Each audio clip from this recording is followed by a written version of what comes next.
Soft-Wired by Dr. Michael Merzenich, PhD. David's story.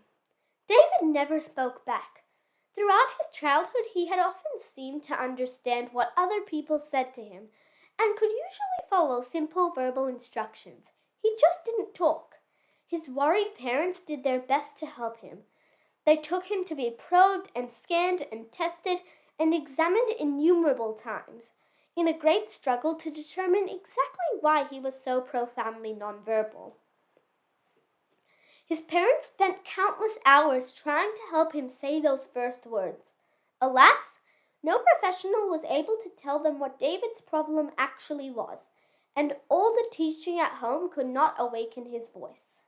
By his 20th birthday, David had still not spoken a single understandable word. Still, you must know, it is a wonderful thing to have a loving mom who just won't give up trying to help you, and David had such a mother. Deirdre contacted a member of my scientific team and asked if the training programs that my colleagues and I had developed to help language-impaired children might benefit her son. Because she lived nearby, I suggested that she come visit us.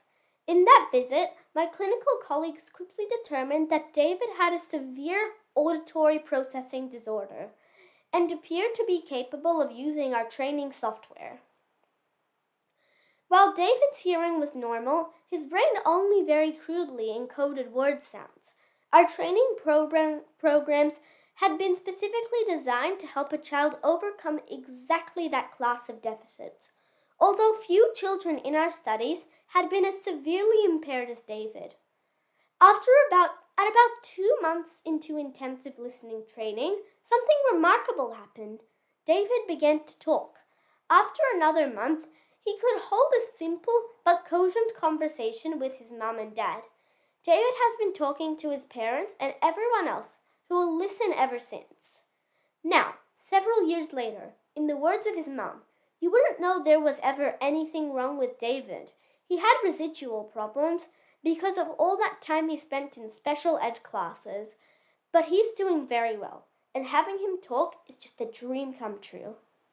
Always expect miracles.